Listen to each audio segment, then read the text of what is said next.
Telangana real ఎస్టేట్కి అభివృద్ధికి సంబంధించి ఈ మధ్య ప్రభుత్వం తీసుకొచ్చిన ఒక రెండు తెలంగాణ రియల్ ఎస్టేట్ అభివృద్ధికి దోహదం చేసే ఒక రెండు ప్రోగ్రామ్స్ గురించి అంటే మీ అందరితో షేర్ చేసుకోవాలని ఈ ప్రెస్ కాన్ఫరెన్స్ ఏర్పాటు చేయడం జరిగింది. దాంట్లో ఒకటి భూభారతి, రెండోది బిల్డ్ నౌ. ధరణి వచ్చిన దగ్గర నుంచి సామాన్య ప్రజలతో పాటు రియల్ ఎస్టేట్కి సంబంధించిన వాళ్ళు కూడా చాలా ఇబ్బందులు ఎదుర్కొన్నారు. ఒకటి, అది ముందు అసలు అడ్వాన్స్ ఇన్ఫర్మేషన్ లేకుండా రియల్ ఎస్టేట్ రంగానికి సంబంధించి కానీ లేకపోతే స్టేక్ హోల్డర్స్ ఎవరితో ఇంటరాక్షన్ కానీ ఇన్ఫర్మేషన్ లేకుండా రిజిస్ట్రేషన్స్ అనేది ఆపేసి సడన్గా తీసుకొచ్చారు. సో దాంతో ఏమవుతుందంటే మాకు అసలు ఒక ఫీడ్బ్యాక్ ఇచ్చే అవకాశం లేకుండా పోయింది. అది వచ్చే వరకు అది ఎలా ఉంటుందో మాకు తెలియదు. మనకి హిస్టారికల్గా తెలంగాణ, ఆంధ్రప్రదేశ్ కంబైన్డ్ స్టేట్లో ఆంధ్రప్రదేశ్ ఈజ్ ఫస్ట్. అంటే మనకి రిజిస్ట్రేషన్స్లో ఒక రెవల్యూషన్, అంటే కంప్యూటర్ కార్డ్ అనేది పెట్టి computer aided registration data management అని తీసుకొచ్చి అదొక రెవల్యూషన్ ఆ రోజుల్లో.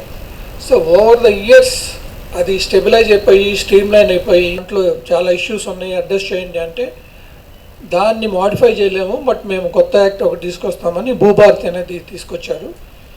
సో ఈ భూభారతి తీసుకురాబోయే ముందు స్టేక్ హోల్డర్స్ అంటే మేము 2-3 మీటింగ్స్కి ఇంటరాక్ట్ అయ్యి అంతకుముందు ఉన్న ఇష్యూస్ ఏంటి, ప్రాబ్లమ్స్ ఏంటి, వాటిని రెక్టిఫై చేయాలి అని కూడా రిప్రజెంటేషన్ ఇచ్చాము. సో వాటన్నింటినీ బేస్ చేసుకుని మా మీటింగ్కి ఒకసారి principal secretary revenue Naveen Mittal garu వచ్చారు. వచ్చి he gave a comprehensive presentation Bhubharati ఎలా ఉండబోతుంది అనేది. అప్పుడు కూడా ఇంకొన్ని మేము రిప్రజెంటేషన్స్, కొన్ని రిక్వెస్ట్ పెట్టడం జరిగింది. ఏదైనా మనం ఒక కొత్త అప్లికేషన్ కానీ కొత్త సాఫ్ట్వేర్ తీసుకొచ్చేటప్పుడు జనరల్గా దాన్ని ఒక పైలట్ ప్రాజెక్ట్గా ఒక ఏరియాలో టెస్ట్ చేసి అక్కడ మళ్ళీ ఏమైనా ప్రాబ్లమ్స్ వస్తే అవన్నీ అడ్రస్ చేసిన తర్వాత దాన్ని స్టేట్ మొత్తం ఇంప్లిమెంట్ చేస్తే ప్రాబ్లం ఉండదు. అంతవరకు అంటే అంతవరకు పాత సిస్టమ్ రన్ అవుతూ ఉంటుంది కాబట్టి ఇష్యూస్ లేకుండా ప్రాబ్లమ్ సాల్వ్ అవుతుంది. అలా కాకుండా ధరణి స్టేట్ మొత్తం తీసుకొచ్చారు. బట్ భూభారతి అనేది రైట్ఫుల్గా పైలట్ ప్రాజెక్ట్గా ఇప్పుడు 3 డిస్ట్రిక్ట్లో టెస్ట్ చేస్తున్నారు. సో దాంట్లో ఇంకా ఏమన్నా డెఫిషియన్సీస్ కానీ లేకపోతే ప్రాబ్లమ్స్, ఇష్యూస్ ఏమైనా ఉన్నా అవన్నీ అడ్రస్ చేయొచ్చు. ఇంకేమన్నా ఫీడ్బ్యాక్ వచ్చినా దాంట్లో కరెక్షన్ చేసి తర్వాత అంటే అది స్టెబిలైజ్ అయిన తర్వాత స్టేట్ మొత్తం ఇంప్లిమెంట్ చేయాలని తెలంగాణ ప్రభుత్వం ఆలోచిస్తుంది. ఇది రైట్ డెసిషన్. ఎందుకంటే ఇబ్బంది లేకుండా ఇప్పుడు పాత సిస్టమ్ రన్ అవుతుంది, ఇది ఇబ్బంది లేకుండా కొత్త సిస్టమ్ టెస్ట్ చేస్తున్నారు. అంటే డెవలప్మెంట్ టైంలో ఇంప్లిమెంటేషన్లో వచ్చే ఇష్యూస్ అనేది ప్రాక్టికల్గా తెలియదు. సో అది రైట్ఫుల్గా తెలంగాణ గవర్నమెంట్ పైలట్ ప్రాజెక్ట్గా ఇప్పుడు 2-3 జిల్లాల్లో టెస్ట్ చేస్తున్నారు. మా డెవలపర్లు కూడా ఇంకా పూర్తిగా దాని మీద అనుభవం లేదు, ఎందుకంటే ఇక్కడ లాంచ్ అయితే తప్పితే మా ప్రాబ్లమ్స్ అడ్రస్ చేయలేదు కూడా తెలియదు. But we hope that it is a comprehensive solution for all the problems. ఏమన్నా ఉన్నా కూడా వాళ్ళు మళ్ళీ ఇమీడియట్గా అడ్రస్ చేస్తామని చెప్తున్నారు. So on behalf of NAREDCO Telangana we wish to compliment government of Telangana to bring out a comprehensive solution for the issues faced by lakhs of people across Telangana. దాంతోపాటు ఇంకో కొంచెం మాకు డబుల్ రిజిస్ట్రేషన్స్ ఇట్లాంటి ఇష్యూస్ ఉన్నాయని రిప్రజెంట్ చేశాం గవర్నమెంట్కి. ఈ డబుల్ రిజిస్ట్రేషన్స్ ఏమవుతుందంటే ఎక్కడ కూడా దానికి అసలు కంట్రోల్ అనేది లేకుండా పోతుంది. ఒకే ప్లాట్ 2-3 అమ్ముతున్నారు. అమ్మిన వాళ్ళంతా బాగానే ఉంటారు, బట్ ఈ మిడిల్ క్లాస్ కానీ ఎవరైనా సరే కొనుక్కున్న వాళ్ళంతా ఇబ్బంది పడుతున్నారు. అంటే దానికి ఒక కరెక్ట్ మెకానిజం లేదు. ఏమైనా సొల్యూషన్ కావాలంటే మళ్ళీ కోర్టుకి వెళ్ళాల్సి వస్తుంది. దానికి కూడా ఒక సొల్యూషన్, డబుల్ రిజిస్ట్రేషన్ అనేది ప్రూవ్ అయితే ఇమీడియట్గా డీడ్ క్యాన్సిల్ చేసేటట్టు సొల్యూషన్ కావాలి అడిగాం. దాని మీద కూడా గవర్నమెంట్ వర్క్ చేస్తూ ఉంది. ఇది కాకుండా మాకు బిల్డింగ్ పర్మిషన్ శాంక్షన్స్ చాలాసార్లు, అంటే అంతకుముందు సాఫ్టెక్ అనే కంపెనీ హ్యాండిల్ చేస్తుంది, Telangana TSB pass.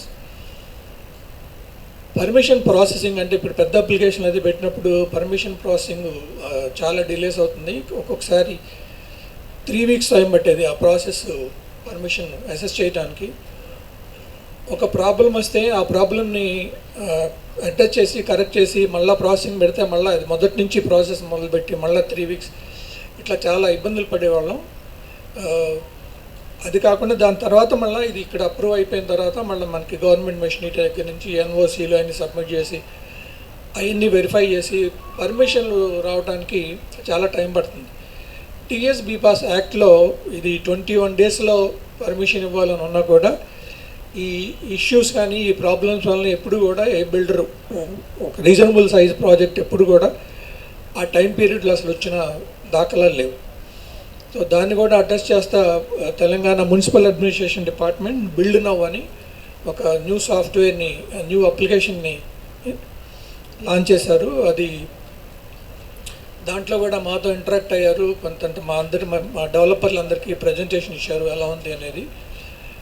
On screen మేము చూసినప్పుడు మాత్రం మా అందరికీ చాలా హ్యాపీ అనిపించింది. ఎందుకంటే 2-3 వారాలు పట్టే ప్రాసెసింగ్ టైము 5 మినిట్స్లో స్క్రీన్ మీద మా ముందే ప్రాసెస్ చేసేసి షార్ట్ ఫాల్స్ ఏమైనా ఉంటే చూపించడం జరిగింది. అది స్టెబిలైజ్ అయ్యి అంటే ఆల్రెడీ జిహెచ్ఎంసీలో అప్లై చేశారు. ఇప్పటివరకు ఇంకా టీచింగ్ ప్రాబ్లమ్స్ ఏమన్నట్టు తెలియదు. మిగతా హెచ్ఎండిఏ కానీ స్టేట్ మొత్తం కూడా అతి త్వరలో లాంచ్ అయిపోతున్నారు.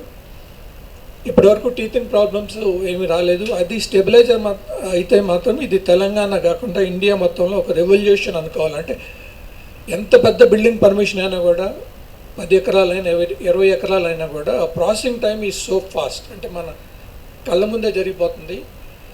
సో అది కూడా ఒక రెవల్యూషన్. అండ్ బిల్డింగ్ పర్మిషన్ శాంక్షన్లో అది కూడా బిల్డర్లు అందరికంటే ఇప్పుడు కొత్త పెద్ద ప్రాజెక్టులు వచ్చేటప్పుడు every day is important for a developer. ఎంత డిలే అయిపోతే డెవలపర్కి అంత బర్డెన్ పడిపోతూ ఉంటుంది. So that is also a very good initiative by government of Telangana. So we wish to thank MAUD department on behalf of NAREDCO Telangana to bring this wonderful new software for the benefit of developers. The advantage అంటే ఈ benefit అనేది డెవలపర్కే కాదు, డెవలపర్కి ఒక permission తొందరగా వచ్చి అతను project complete చేస్తే ఇంకో ప్రాజెక్ట్ తొందరగా మొదలు పెడతారు. అట్లా స్టేట్కి రెవెన్యూ పెరుగుతుంది అండ్ బయర్లకు కూడా బెనిఫిట్ అవుతుంది. అది నంబర్ ఆఫ్ ప్రాజెక్ట్స్ డెవలపర్ చేయగలిగితే. And Telangana mineral development corporation new sand policy అనేది కూడా ఒకటి తీసుకొచ్చారు. We wish to thank for that also. Because మాకు ఇదివరకు శాండ్ అనేది ఇప్పుడు ప్రైవేట్ సప్లైస్ లేకుండా అన్ని చోట్ల గవర్నమెంట్ రీచెస్ని పెట్టేశారు. అక్కడికి వెళ్ళి తెచ్చుకోవటం కొన్నిసార్లు 2 రోజులు 3 రోజులు పట్టేది. Sand is a very important product in our construction industry. దానికి కూడా ఇప్పుడు తెలంగాణ మినరల్ డెవలప్మెంట్ కార్పొరేషన్ ఒక ఆన్లైన్ స్లాట్ పెట్టారు. మాతో ఒక 3-4 టైమ్స్ ఇంటరాక్ట్ అయ్యారు and at a very reasonable rate. ఇదివరకు బయట టన్ను 2200 రూపాయలు 2300 ఉండేది.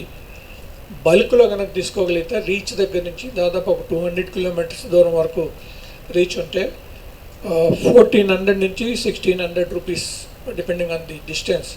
సాయి గారు చాలా పాయింట్స్ కవర్ చేశారు. దీంట్లో ముఖ్యమైనది ఏంటంటే మన హైదరాబాద్ గ్రోత్కి చాలామంది చాలా సందేహాలు ఉన్నాయి. అసలు ఏ విధమైన సందేహం ఉండకూడదు. ఎందుకంటే ఇంతకుముందు జరిగిన దానికన్నా బెటర్గా చేయడానికి ప్రయత్నం చేస్తున్నారు.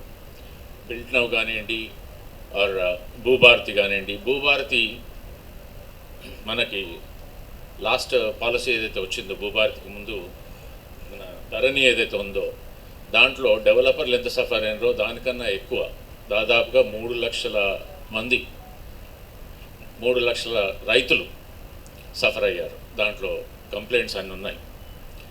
సో ఒక కామన్ మ్యాన్ కూడా చాలా ఇబ్బంది పడ్డాడు దాంట్లో. సో అవన్నీ కూడా ఈ భూభారతి ద్వారా సాల్వ్ అవుతాయని అనుకుంటున్నాము. అలాగే RRR రీజనల్ రింగ్ రోడ్ ఇంతకుముందు డిపిఆర్ ప్రకారంగా అది 4 లేన్ రోడ్ ఉండింది. దాన్ని ఇప్పుడు 6 లేన్ చేశారు.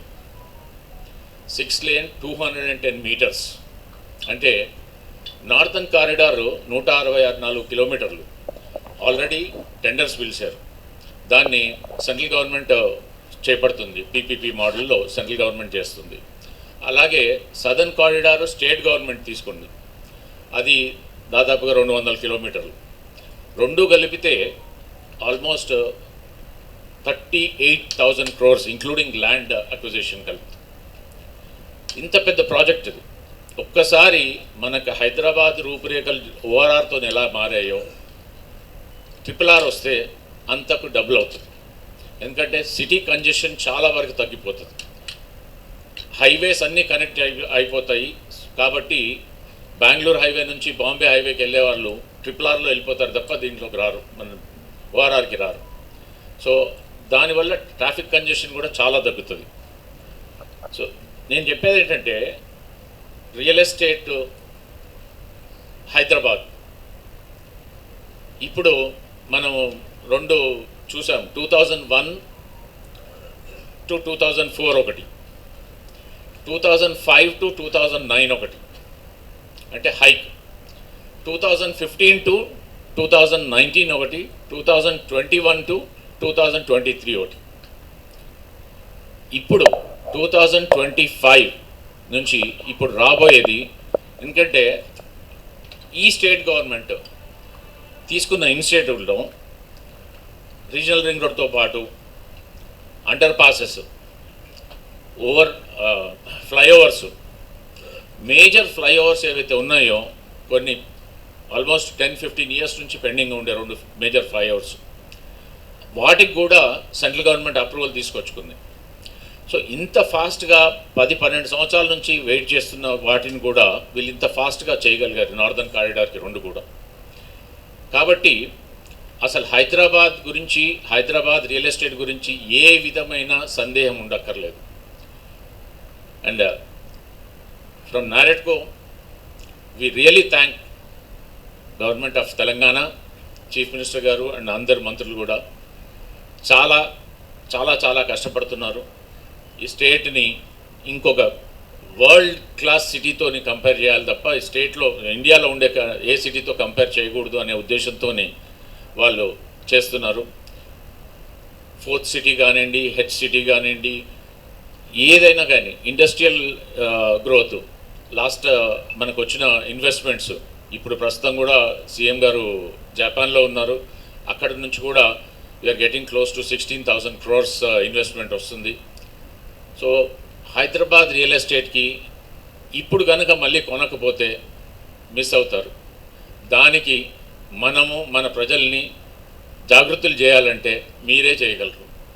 మేము ఎన్ని చెప్పినా మీరు రాస్తే, మీరు చూపిస్తేనే అది నిజమవుతుంది. కాబట్టి I request the media, publicise that Hyderabad is going to grow. There is no doubt, ఏ విధమైన సందేహం అవసరం లేదు. ఎందుకంటే పాత ప్రభుత్వం చేసిన దేన్ని కూడా వీళ్ళు ఏది ఆపలేదు, దానికన్నా బెటర్మెంట్ చేయడానికి ప్రయత్నం చేస్తున్నారు తప్ప ఎక్కడ కూడా ఏది ఆపలేదు. అలాగే మూసీ ప్రక్షాళన, మూసీ డెవలప్మెంట్ చేస్తే హైదరాబాద్కి అదొక టూరిజం హబ్ లాగా అవుతుంది.